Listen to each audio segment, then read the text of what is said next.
So nakuha na sa tagtig-ampo ani. Bitaw mga kalagan. So family reunion with Pamela and siblings for how many years nagkita ay ra gyud ang magsuon no. So isa ta sa nalipay kaayo nga nagkita ay ang mga isuon side sa ako ang father mga kalagan.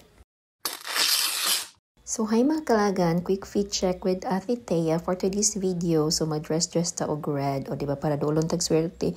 And then si Ate Thea because we're attending sa birthday celebration, post-birthday celebration ni father at the same time family reunion sa mga pamilaon. Pero di daw ni birthday celebration kay reunion ni din mga kalaagan. So I'm with Ate and Gavin and Daddy. So we're heading to Maramag. Yes mga kalagan, so nagikan mi sa Balay-Balay around 9 AM na mga kalagan kay nami targeton niya hapitan niya store na mag-open og 10 AM mga kalagan sa umauto mga kalagan. But prior from that nag-washing sa kadali among daddy kay hugaw kay ang sakyanan kay sigiroglan walay tubig sa kalasungay o tuod man abot nami sa Robinson mga kalagan. Din himi magpalit sa amo ang gift kay Daddy Lo. So nihapit rami kadyot mga kalagan kay to buy some gift mga kalagan. So naka-decide me nga mag-polo shirt and then short ang mong ihatag kay Daddy Lo. Since si Daddy Lo is hilig kayo og polo shirt mga kalagan. So makapili na mi.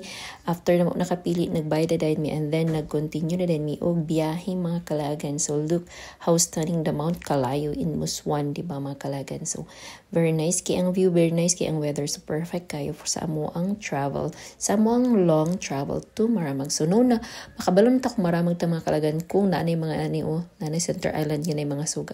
Then tuod man pagabot na mo po'y pagabot sa lechon. Hi mga ka-vlog! Mga iyaan. So ang nawang sa kong anak na tired og biyahe and then tuod man naabot mi mga 12 gid so tingkaon na gid mga kalaga no. So very timing. So ako uncle na nga ison sa akong papa. So happy pag kay ko mga kalagan oy nga nakita gid ako mga auntie nga pila nakatuig na mo wala nagkita. So of course di mawala ang picture taking with family mga kalagan kay of course ato gid ning i-vlog ato ning ikuan i-document mga kalagan o diba tig-ampo na sad ko mga kaalagan sa pagining pana ay muna ka maka-prepare ng itag-ampo ani basta ma-attend ka og kaon kay kita nagay mapilian ani basta tig-ampo na mga kalaagan o diba. So muna ako mga cousin, so thank you sa pag-ani sa mo alayo bigi kayo ay nayuban nga tagi kag-agusan then kagayan di oral just niyan hiragid sila para makita ay sa ilang maigsuon. So tuod man mga onata and then ang mga cousins pod nakita ay pod so gikan sa pag-aaway yun karon friends na sila o diba. Good thing na nung good magtapok-tapok ang family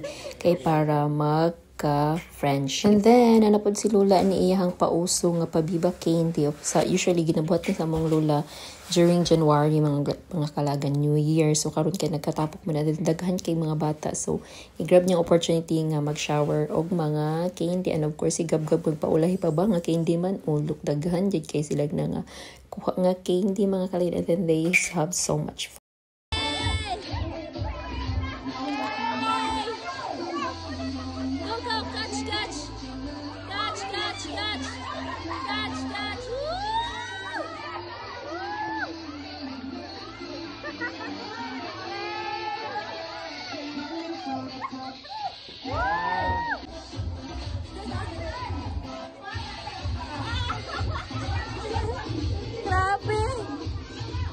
Tuod man ang winner, easy baduday na puno yun niya ang iyang kalo mga candy and biscuits. So mara to mga kalagan, mga unami, bye!